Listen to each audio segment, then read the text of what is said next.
As you've seen from the invite, we have Albert Brule, who's going to be joining us, and he's the Director of Resource and Business Development at Pillar Nonprofit Network. And his presentation is going to be talking about how organizations can benefit from collaboration with other agencies, nonprofits, and community partners. He's also going to be talking about how to get the most out of your working relationships. And then following Albert's presentation, we'll also hear from Healthy Weights Connection Project Coordinator, Tasha Shields, and she'll be talking about some of the lessons our project has learned about building successful partnerships in our community sites, which are London and Midland, Ontario. She's also going to be talking a little bit about some of the evaluation activities that we've been involved in, and she'll provide some examples from some of the sites that we're currently working in. So I guess to begin, I just wanted to provide for those of you who don't know a little bit about what we do at Healthy Weights Connection and what some of our goals are. So we strive to improve existing community resources and improve access to new resources for our community partners to help them achieve and maintain healthy weights among Aboriginal children and youth. So part of the goal, some of the goals that we have are to reduce the risk of obesity among Aboriginal children and youth. So we work a lot with community partners who are also involved with these, who are also looking to address the risk of obesity among this target population. And we also increase culturally competent programming by connecting Aboriginal and mainstream organizations with one another. And lastly, we improve relationships. We help to improve relationships and collaboration among our community organizations. So that's part of why we chose this topic for the webinar, is because we really try to encourage collaboration among the community partners that we work with, both in Midland and London. Okay, so as I mentioned at the beginning, this session is going to be recorded, just so everyone knows. And if you have any questions throughout the presentations, you can please send them to us through the chat function at the bottom. It's like it's the little bubble. I'll write something in it right now, just so everyone knows where to send your questions to. And then at the very end of both presentations, we'll have a short question and answer period to address any of those questions that you had. And then I will be recording this, I will be uploading this recording to our website at the very end. So I will provide a link for everyone to know where to access that.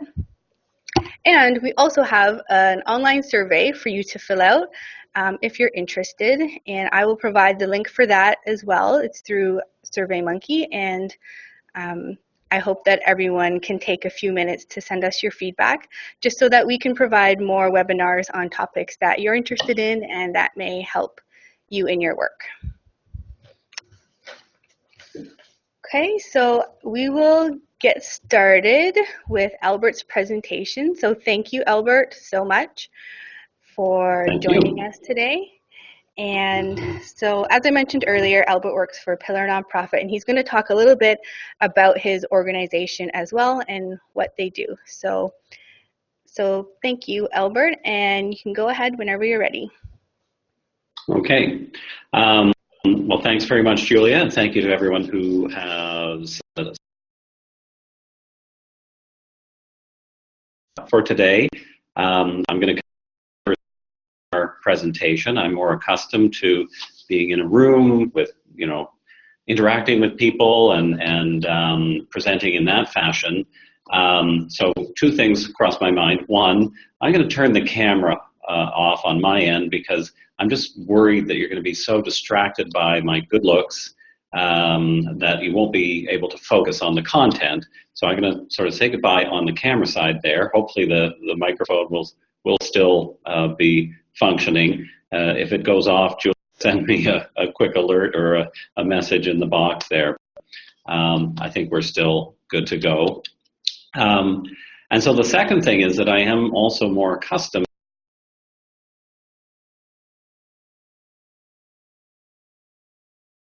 but again, not having worked in the webinar environment before, and since the methodology for asking questions is through the chat box.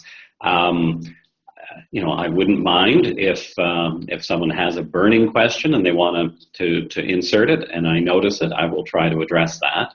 And then the other, I'm not sure, I should have checked with Julia if this was allowed to ask or not, but is it possible for folks just quickly to type in, and I'll just follow along as I'm presenting, where they're from and what they do, so that I just have a sense of who all the participants are, and I'll just kind of keep a little eye on that, and I'll get a bit of a sense of who I'm talking to, or as opposed to talking with. But anyway, so here we go.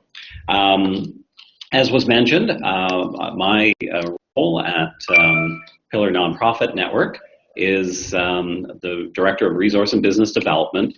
And I was kind of intrigued by the topic today, because when I thought a little bit about even the origins of Pillar Nonprofit Network, it really has come about and is the result of a group of people with shared concerns, shared values, shared goals for what they wanted to achieve in our community, coming together first as a networking group, and then moving on to become a collaborative effort to say, hey, why don't we actually produce or create our own network, our own organization, to address the needs of the nonprofit organizations in our community. And so Pillar is, in essence, an example or a result of networking and collaboration and partnership, and then finally being turned into an organization with over 340 members now. And of course, the focus of our work is to promote volunteerism. We do professional development. We also are very big on promoting networking opportunities and host a variety of seminars and symposiums and breakfast meetings and chats and lunches where we invite people to come together to share their ideas, to learn from one another, and from time to time they will form partnerships or collaborative ventures that they embark on together. A little bit more about some of the work that we do at Pillar. My role is in what we call our Pillar Consulting Services, and I also do fundraising for Pillar.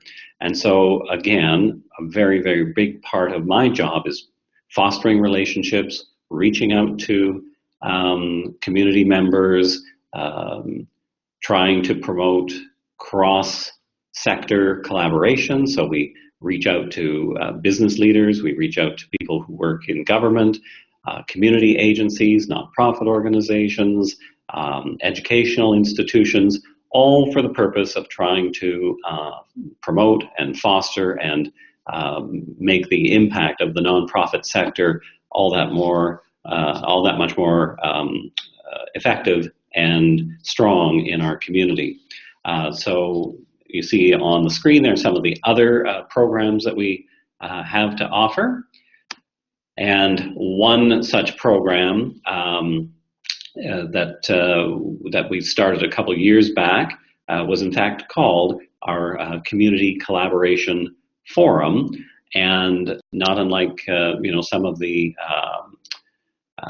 objectives for today's presentation, our goal was to bring people together from different agencies, nonprofits, community organizations, to explore what sorts of challenges, issues in our community, problems or opportunities we might be able to take advantage of if we were to explore ways of working together more closely. So that's a little bit about what we want to accomplish today, is to talk about how you in your work and how organizations that you partner with can benefit from collaboration. We'll talk about different types of partnerships, different forms of collaboration, and I'll share with you in a minute kind of a spectrum of collaboration that kind of goes from virtually competing with other organizations, the community, to in fact coming together, merging, and being fully integrated. I had also been asked to talk a little bit about the value of networking and how to sort of build relationships through networking. So I've included some information on that topic. And again, I like to reflect on the fact that the very existence of Pillar Nonprofit Network was by way of maybe 5, 6, 7, or 8 executive directors of nonprofit organizations coming together for the purposes of networking and sharing information and coming up with this idea to create a more formal organization. So there we go. So I hope I've addressed Adriana's question there about my role and about Pillar. So we'll keep rolling along here. So, you know, when we ask ourselves the question, what is collaboration? It's really a very simple concept. And it's, you know, people coming together, 2 or more people, or in instances such as, you know, what some of the work that we're doing together to work side by side to achieve common goals. And we do that through our sharing of knowledge, by learning together, building consensus, and agreeing on what are the goals or objectives that we want to accomplish, how are we going to accomplish them, how will we do our work together. And again, another example to share with you is that, you know, now after 15 years of Pillar Nonprofit Network having been formed and offering all kinds of programs and activities in the community, a number of years ago, through our Community Collaboration Forum, we identified with others in the community. We had about 100 people out to a meeting. The folks there expressed an interest in having a space in London where nonprofit organizations, possibly social enterprises, social purpose businesses could come together, share space, foster collaboration, and work in a shared environment. And that now is a project that we've been working on for a few years and that we are about to launch later in 2016, which is called Innovation Works. And it's a 32,000 square foot building at 201 King Street, and its whole purpose is to promote collaboration, to promote people coming together, sharing facilities, sharing resources, sharing ideas, and learning how we can work collectively to improve and enhance our community. So what are some of the benefits of collaboration? Well, you know, right off the top, some of the ones that I just mentioned, the opportunity to share resources.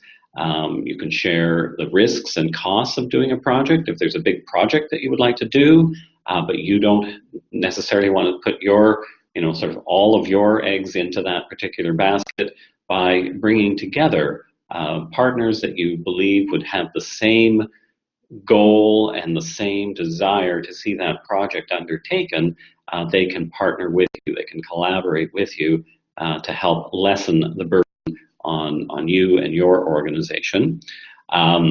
It's a great way to get input from different community members, different perspectives, great learning opportunities, and quite often when we work in isolation, our ability to respond to the needs of the community will not be as nimble or as easily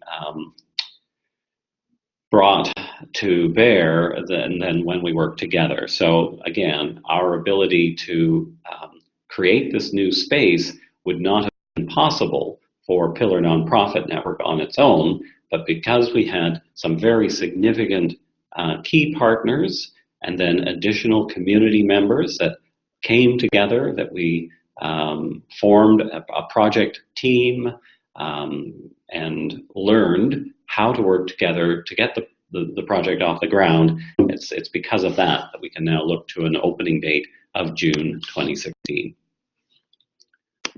So I kind of skipped that one quickly, but it was just a lovely little photograph there of hands coming together. The idea being that when more of us take on a project, share the work, we can accomplish so much more.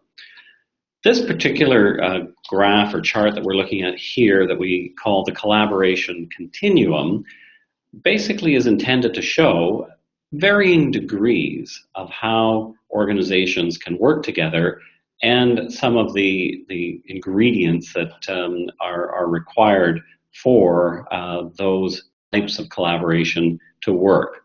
On the far left side, we sort of have this notion of competition, where organizations, even though they may be serving similar missions and similar goals in the community, they might see each other as competition for funding from government agencies or from donors or foundations, possibly even competition for clients.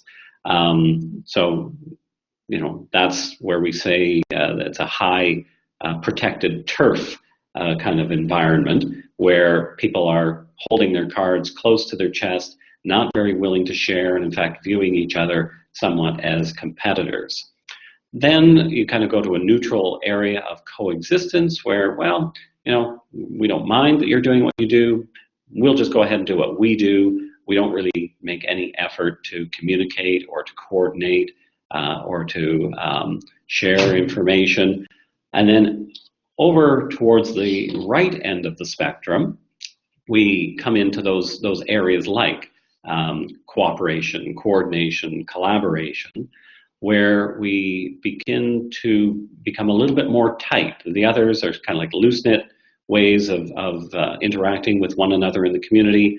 As we become more tightly bound together, it requires varying degrees and higher degrees of trust and perhaps more formal programs and structures to coordinate our work.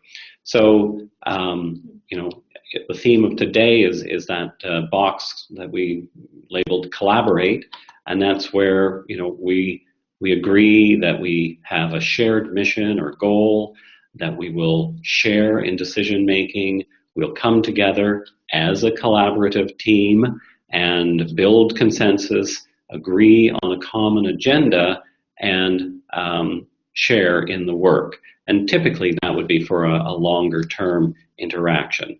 If you're just working on a very short term event or project or one-off, that might be more along the lines of cooperating or coordinating some of your activities.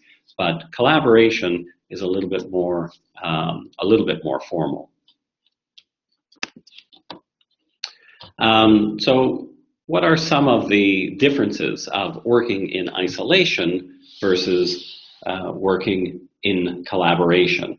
And so the chart here just basically shows, if you can read that for yourself, of course, that really when you have individual organizations working off on their own, they're focused really just on their own particular impact, their own objectives. They can sometimes be working at odds with other organizations, or funders may be concerned that there's a duplication of effort, or clients will fall through the cracks because there isn't some sort of seamless way to refer clients from one organization to another. We don't understand what that organization does, so it wouldn't occur to us to refer our clients there. We might find ourselves putting in grant applications to the same funder to more or less do the same project. And for funders, for donors, that's very frustrating, it's discouraging. And so increasingly, they are encouraging. In fact, in some instances, to collaborate or to integrate or to at least ensure that they are communicating and coordinating some of their efforts to a greater degree so that there isn't that perceived duplication of service and kind of waste of resources that that sometimes is the criticism there. On the other hand, with through collaboration, we can encourage groups coming together, actively coordinating their activities, sharing the lessons that they learn together, and working towards the same goal. So with everybody pointed in the right direction, we're going to be able to do more, and we're going to be able to have a greater impact than working in isolation. So what are some of the differences with respect to just working off on our own versus a true collaborative undertaking? So on the left, we have all these independent activities, our own agendas, sporadic communication, uncoordinated, unsupported efforts. And then on the right-hand side, we have what we refer to as some of the really key ingredients to an effective collaborative or joint venture initiative. We have established a common agenda. Everybody knows what we're working on and what our end objectives are. With that, we can talk about shared measurement. So if we all know where we're trying to get to, we can all have the same benchmarks, the same milestones, collect data in a way that complements the information gathering that our partners may also be gathering, and we're using the same language so that we're not trying to compare apples to oranges. We're all out there collecting apples, if you will. We'll embark on mutually reinforcing activities. So we make sure that the work we're doing helps to either complement or support or augment the work that others are doing, and we may even agree that, well, okay, if you're doing that kind of work, well, we don't need to. So that, again, duplication of effort is reduced. Critical, crucial to any effective collaborative undertaking is a strong communications plan, and we'll talk a little bit more about that. And then finally, ideally, for there really to be a lasting and supported collaborative effort, the best ones will have what they refer to as a backbone organization. That's the sort of the organization that perhaps plays the facilitating role, or you might even call it a leadership role. Although the leadership is intended to be shared, someone still has to decide when are we going to meet, or where are we going to meet, put together the agenda, make sure that notes are taken, followed through. There may need to be one organization that serves as the bank account for the project or the initiative that you're working on together. So checks come in and are segregated and isolated and spent appropriately on that project.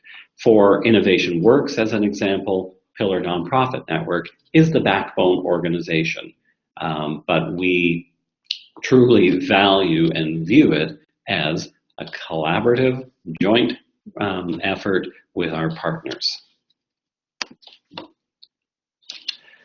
I referred to the importance, again, some of the ingredients that go into making an effective collaboration is to ensure that you have a common agenda.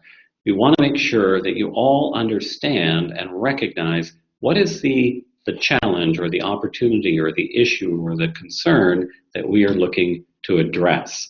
You have to make sure we're all focused on the same finish line so that we are working in tandem. We also have to acknowledge that, in fact, yes, we agree that we will be more effective if we work together and use a collaborative approach. You can't sort of drag people into a collaboration. They have to want to be there. You'll want to have established clear and shared goals for whatever the changes that you're hoping to accomplish through your collaboration. And then you also have to agree on principles of how we're going to do our work. What happens if, there are 5 people around the table and, 4 want to go left and 1 thinks we should go right? You'll have to have some, decision-making procedures or agreement on, we go with the majority. And once we've made a decision, everybody backs that. If not, then you're not welcome to be part of the collaboration or whatever. So some rules of engagement, if you will, for how you're going to do your work together. Some ideas around how to build that common agenda. It's very helpful to know, what is the prior history? Are we coming together from a source of positive and sort of enthusiastic desire to work together, or is it because we've been working at odds and we recognize that, hey, maybe we should come together? There may be a little history there that you have to smooth over. The pressing issue that you're looking to address, it's very helpful if you can galvanize, recruit, and have leaders or champions be a part of your collaborative effort, and maybe ideally from across different sectors. So we looked specifically for our project for people from government, from business, from the nonprofit community to be a part of our project team. With respect to data, if you're going to be tracking your progress and reporting to the community on your success, again, you have to have an understanding of what are the measures that you're going to want to collect data on, how are you going to report that. So there are a few other little elements there. The idea of a convener that will be trusted by everybody in the core group.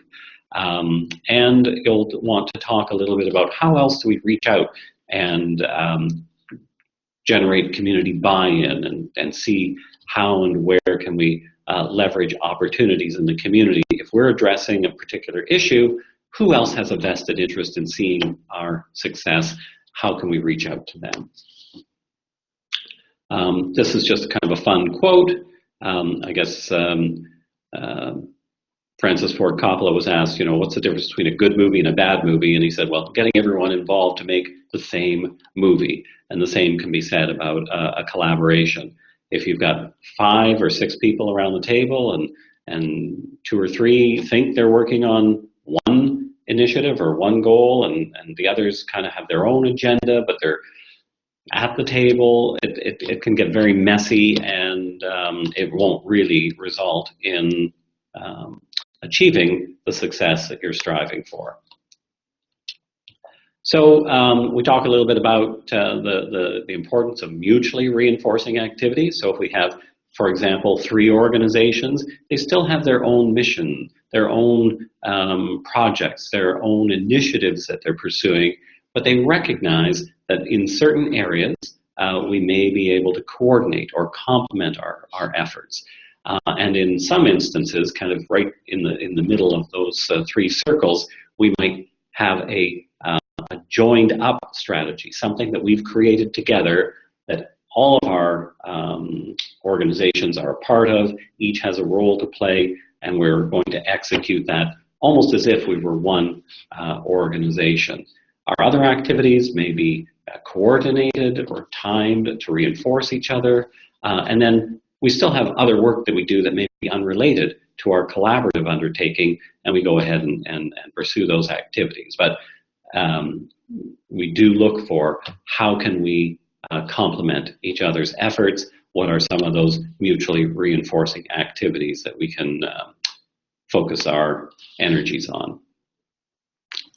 I spoke to the need for continuous communication, so you'll have both formal and informal ways of making sure that everybody who's involved in the collaboration or the project team is kept up to speed. There's nothing worse than being part of a project or a team and you don't hear that, well, we've decided to change the date or we've changed the scope and you weren't informed of it. So you want to make sure that the communication is open, that it is honest. Sometimes there will be challenging issues. You have to find an appropriate way to bring those issues to the surface have them discussed and have them addressed. You can't kind of have things left off the table, or the elephant in the room that will impede your ability to get the work done that you're looking to accomplish. So just a little bit of a lesson from our experience with collaboration. It's not easy. It can be difficult, and it is hard work, and sometimes you have to be prepared to invest what we might refer to as patient capital, your time of allowing things to progress. It can be a little bit slow at times until you start to build up that trust and confidence where you feel comfortable allowing others, even if they're not within your organization, to act in your best interests.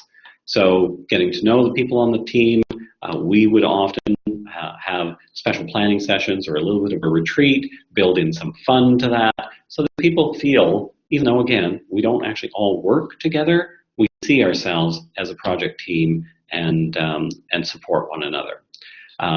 You'll want to create a regular meeting schedule, and it's really important, again, if you're the convener or kind of the backbone of the collaborative undertaking, you make sure that you follow up, and you make sure that you follow through on commitments that have been made.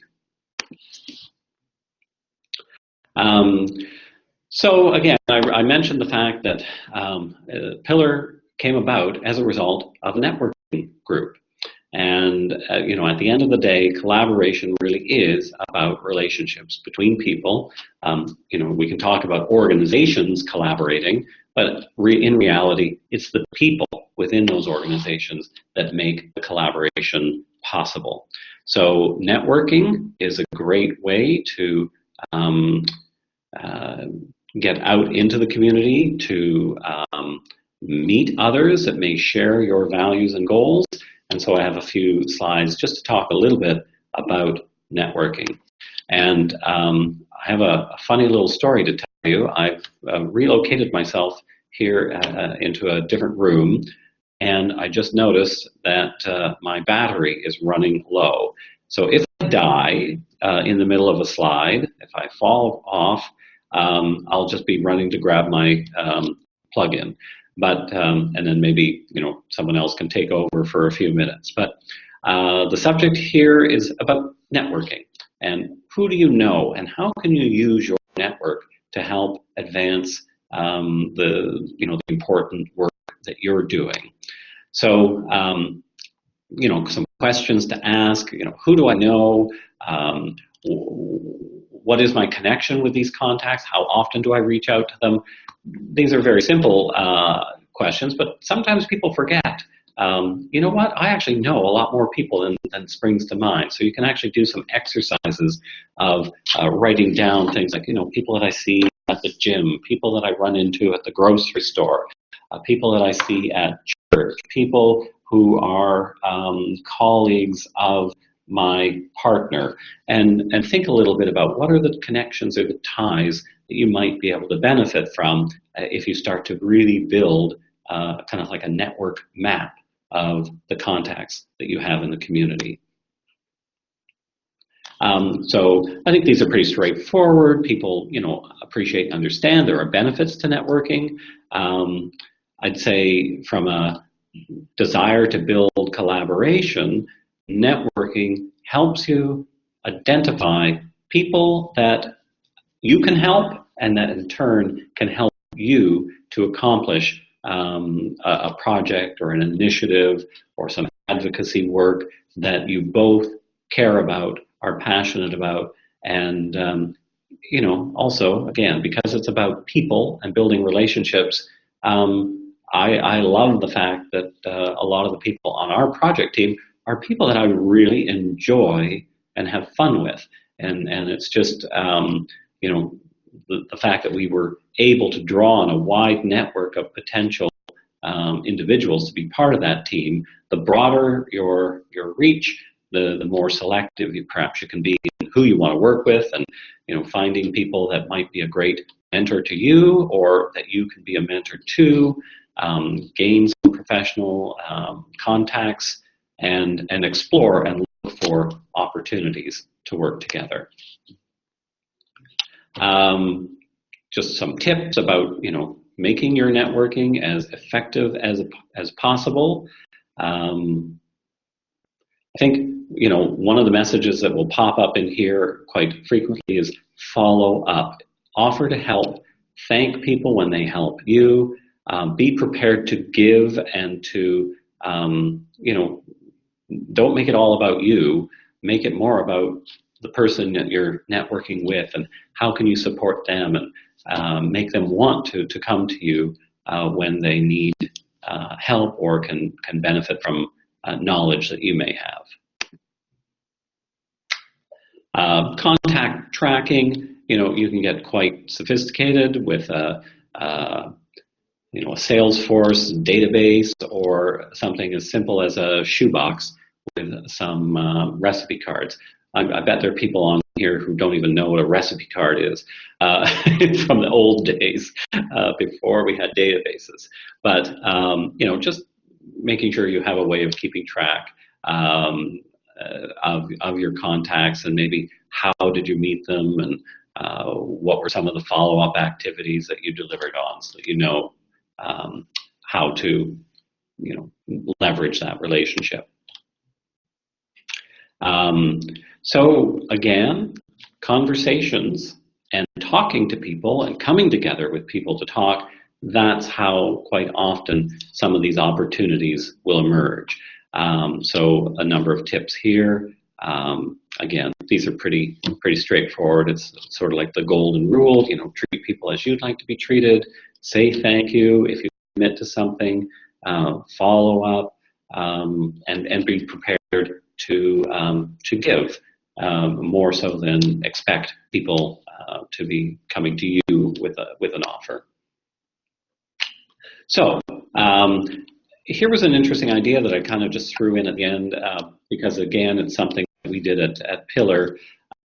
We created a community of practice amongst professionals working in the nonprofit sector. So typically a community of practice or COP is a network of people with common interests, common problems, work in the same sector, work in the same field, coming together to explore ways of how they might learn together, share ideas, identify potential opportunities, and that can be as simple as maybe a monthly breakfast meeting, or sometimes it can be done online, but just creating some kind of a semi-formal way to promote conversations around the topic that you're interested in pursuing can yield opportunities for collaboration and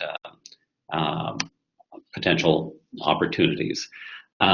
So what makes for a successful community of practice? Again, you want to have a clear purpose. Why are we creating it? Hopefully there's some shared vision that you want to pursue. You want it to be safe and trusted environment. Normally it would have a sort of a core group of active participants. For Pillar, it was 6 or 7 executive directors coming together, sharing their challenges, getting advice from one another, helping to motivate one another, and supporting each other in times of challenge. And then once you've got something like that off the ground, that could then turn into a much more formal collaboration.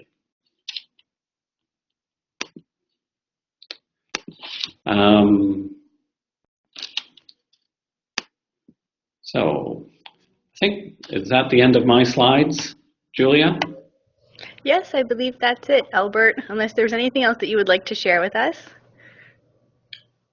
No, I would just say, kind of maybe a final remark is that, collaboration can be fun. It can be very fruitful. It can yield all kinds. And by way of example, the Innovation Works project that we're embarking on this year truly came about from just a group of people sitting around a table. In fact, I think it was in someone's living room, saying, hey, what if we had a space like this?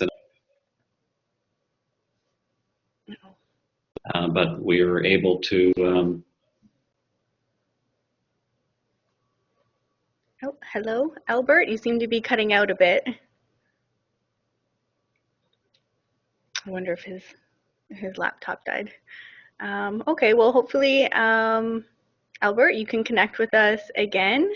I wanted to thank him for his presentation. I know I found it very helpful, especially understanding the key pieces of collaboration. And with that, I guess we will turn it over to Tasha Shields, who I mentioned before is the project coordinator of Healthy Weights Connection. And she is going to be talking a little bit about some of evaluation activities and also some of the sites that we work in and some of the experiences that we've had building partnerships there. Oh, sorry, we do have a question for Albert. I think we'll just wait until he can get back to us. Okay, great. So in the meantime, I'll turn it over to Tasha, and then we can address any questions that anyone has at the end. So like Dana has done, if you have questions, please type them in the chat box, and we will get to them shortly. Okay, so here's Tasha. Hi, I'm lucky enough to be in the same room as Julia. So I'm Tasha Shields. I am currently the project coordinator for the Healthy Weights Connection project. I've been on this project since 2013, first as a site coordinator here in London, and now I've moved to the project coordinator position. So I was just going to talk a little bit about the lessons that the project has learned about building successful partnerships, which obviously ties in really great to what Albert was just saying. So, sorry, one sec. There we go. So some of what we have learned has come from our evaluation activities. So we have two main ones I'm going to focus on today, is the organization survey and our focus groups. So the organization survey was conducted in Midland and in London, where our two sites are. And we had a total of 78 participants for the survey, and we conducted 10 focus groups, which included 63 people from London and Midland. For the survey, the 78 participants represents one organization each, so that's 78 organizations. So that's quite a nice sample to get an idea of what people think about collaboration. So the survey questions focused on how people felt about working together in organizations, between their organizations and another one, and then the focus groups expanded on that. So there was three main themes for the focus group. So how local public health system is meeting the needs of Aboriginal children and youth, their thoughts on collaboration, and then their connection with the Healthy Weights initiative. So today I'll just be sharing information that we learned about the collaboration piece. So to get a little snapshot of what we learned from the survey, it was an online survey and it was conducted in the summer of 2014.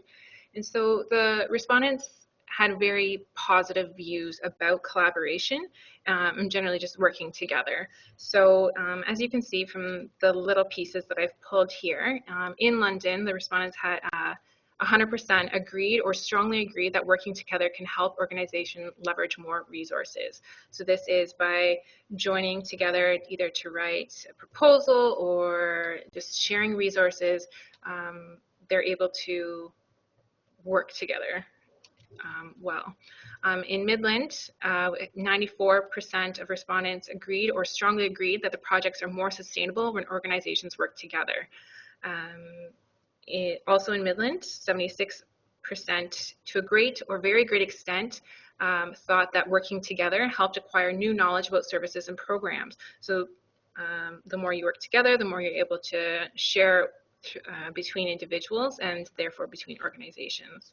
And then lastly, 85% in London thought that to a great or very great extent, working together enhanced organizations' ability to fulfill its goals. So I think those are just some like really important and some really key positive responses that we had from the online survey. So from the focus groups, just some snapshots that we had there. So we we're able to conduct these interviews or these focus groups with both mainstream and Aboriginal specific organizations. So it was interesting to see that mainstream organizations did see the importance of having connections with Aboriginal organizations. They do provide services to Aboriginal clients, and they recognize that being connected with an Aboriginal organization can benefit that client. The focus groups also commented that it's challenging to engage youth in programs and services. There's often perceived the need to provide incentives. And lastly, collaboration among service provider organizations is significant, so therefore it is important. And as you can see, like the participants valued collaboration through all the focus groups. So what we also learned is that why working together can be challenging. So they're able to point out some of the barriers to working together. So some of the barriers related to providing programs and services to Aboriginal children and youth include a lack of funding, lack of time to network and build relationships, and a lack of cultural awareness. And then there's also barriers for individuals to access the programs and services. So poverty, access to basic needs, high cost of child and youth programs, and transportation. So even if organizations are able to overcome the barriers such as lack of funding, lack of time to network, if individuals are still not able to access those programs because of poverty and access to basic needs, then that's still going to limit the services provided to the community. So now I just wanted to touch on some of the ways that Together Healthy Weights Connection site coordinators, so Jody Blue in Midland and Alicia Heil in London, are working to overcome the barriers and through their activities. So here I have the one barrier, as pointed out previously, so lack of funding and individual access to basic needs. So an example in London that Healthy Weights was able to help overcome was youth cooking classes, youth cooking workshops. So this was a collaboration between Namrand Friendship Center, LOSA, SOHAC, and Youth Opportunities Unlimited, and they all brought a different resource to the collaboration partnership. So like YOU, Youth Opportunities Unlimited, they were able to provide a space. SOHAC provided nutritional knowledge. Namrand and LOSA both provided food resources and brought their youth to the program. So they're able to teach youth cooking skills and also take home some of that they learn to cook. So it's helping address some of those access to basic needs for the youth. And then lack of funding, I don't think any of the organizations would have been able to necessarily fund this or all 6 classes on their own, but bringing together, they're able to provide more long-term programming for those youth. So also in Midland, there was similar cooking classes, I believe done with the Boys and Girls Club. So another example, a Midland example for overcoming lack of funding and individual access to basic needs was the Second Harvest Project, started by our Midland coordinator. So this involved the Métis Nation of Ontario and the Boys and Girls Clubs of North Simcoe. So they were able to provide free produce to children at the Boys and Girls Club. So it was all donated from the local community. In addition, they were able to make jars of healthy homemade applesauce from some of the apples that were donated. So it was just taking just produce that was being grown locally and either wouldn't be used or if someone had too much of it, so before it goes bad, to donate it. And so there it didn't cost anything extra to those individuals, but it helps address some of those basic needs for youth. So another barrier that was common was the lack of cultural awareness among service providers. And so this was definitely expressed by both Aboriginal and non-Aboriginal organizations. So one thing in London that we're looking to do is we've been working on adapting actually an existing resource from the Midland Barrie area, and it's like an Aboriginal culture card. So this is in collaboration with the City of London and the Child and Youth Network, and Healthy Weights has been working with them to adapt the Midland Barrie culture card to relevant information here in London. We've helped host focus groups at NAMRIND, at LOSA, Indigenous Services here at Western Ontario, University of Western Ontario, Fanshawe College, and Nokikwe. And we're hoping to be able to distribute this in spring of this year, so spring 2016. And another way that we help address cultural awareness among service providers is through different speakers events. So I'm going to highlight some of the ones that happened in Midland. So there's been two that really come to my mind. So Bossy Ducharme, he was a speaker, I think that was in the spring of 2014 as well. He was able to share his weight loss and spiritual journey once he decided to return to a traditional diet. So that was a great opportunity to be able to meet people who are interested in the same topics, and as well as connect weight loss to Aboriginal culture.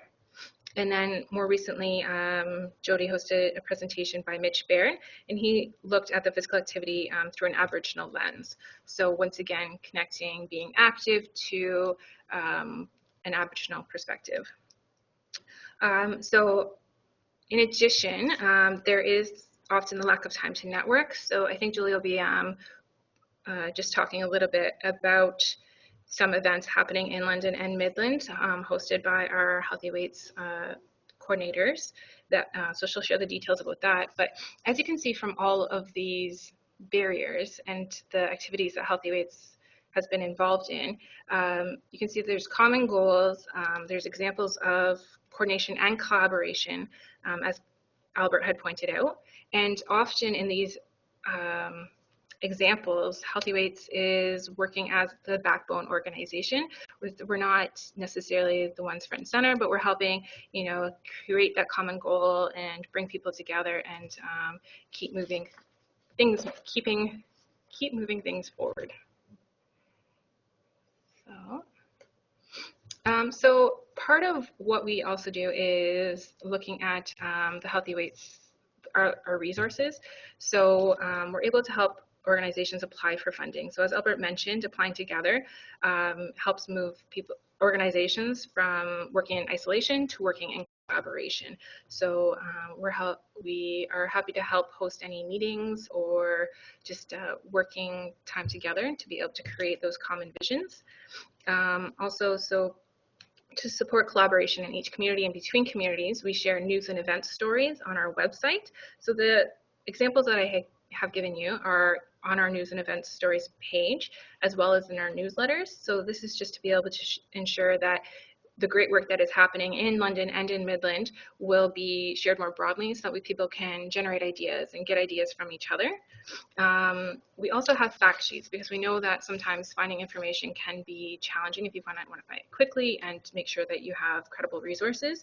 So we take a lot of information and we synthesize it together. So if you visit our website, we do have information on traditional foods and nutrition of Aboriginal children and youth in Canada. We have a fact sheet on the social determinants of health, and as well as physical literacy and food literacy. Lastly, I also wanted to point out that we have a small database of community resources. So you're able to actually search those community resources to find information on diabetes or nutrition, physical activity, just culture in general. You can, if you're interested, we can include a resource for you from your organization, or let us know if you feel like there's something missing, and we can also, we're happy to look for it here at the main office and then include it, so that way someone else can also find that resource in the future. So I think that's all I have. And I don't know if there's any questions about any of our examples, but if there are, feel free just to type it in the box there. So I'm going to turn it back over to Julia.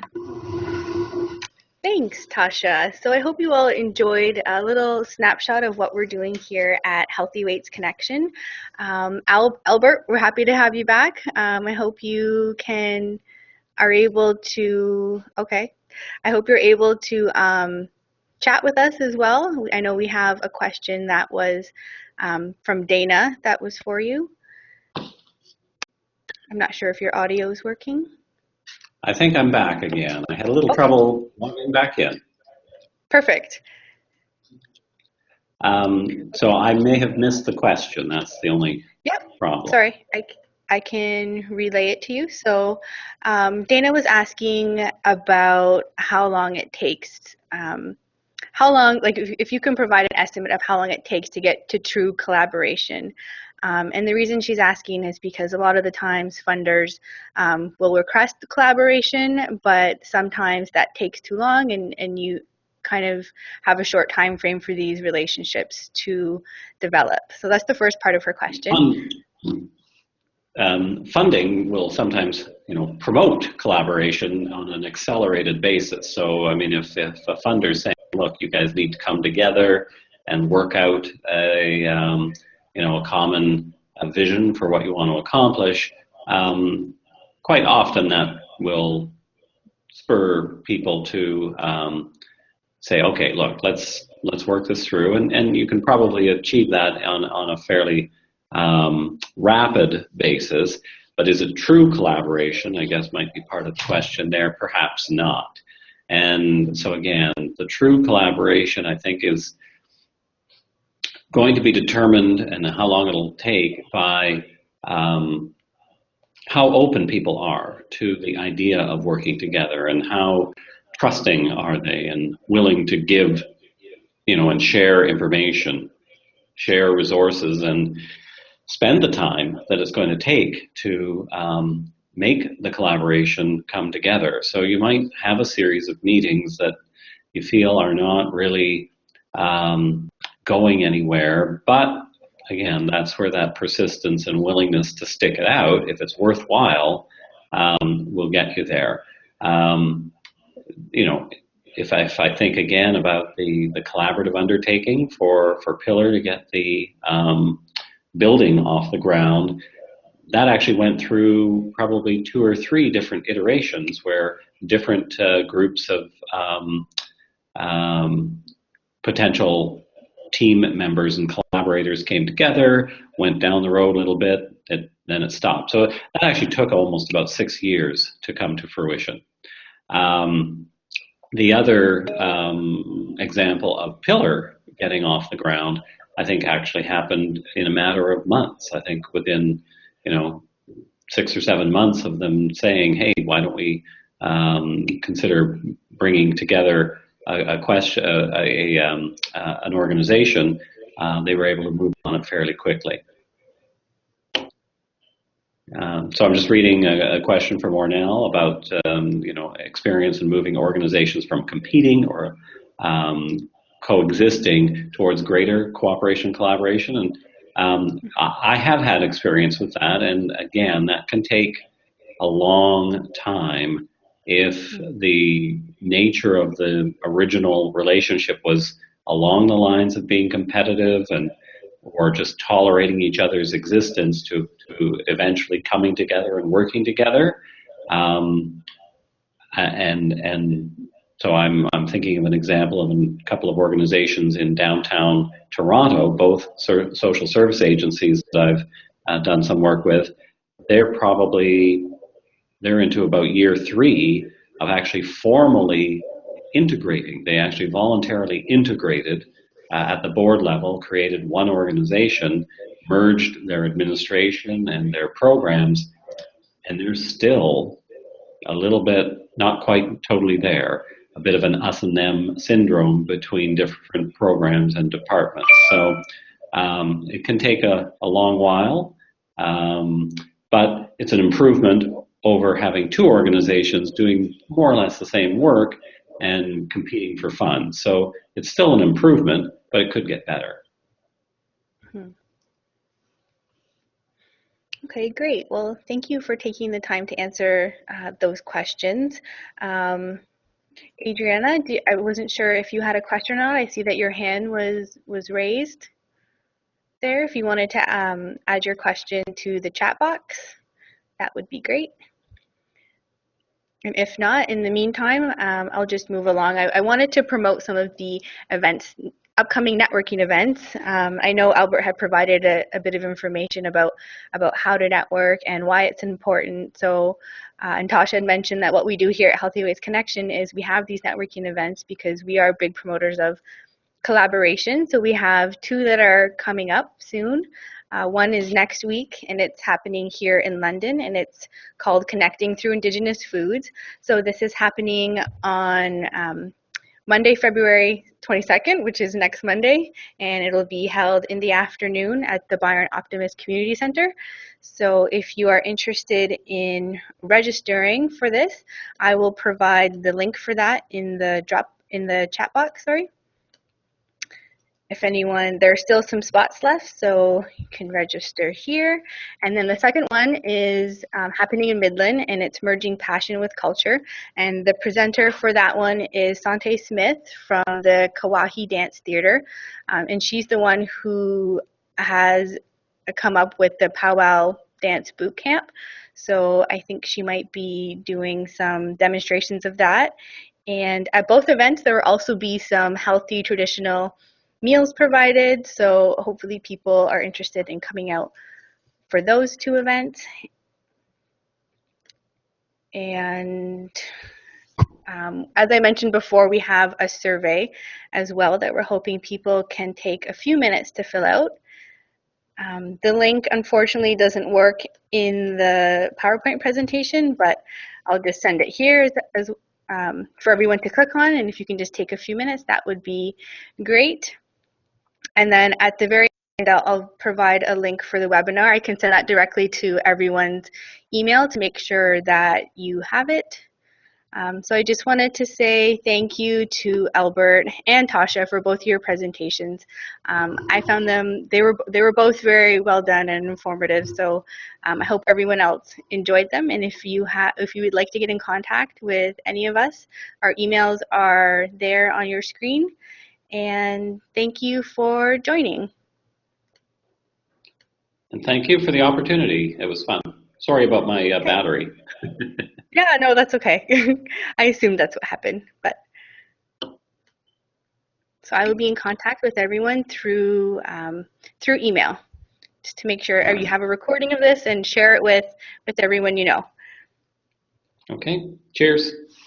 Great. Thanks. Thanks again, Albert. Thank you.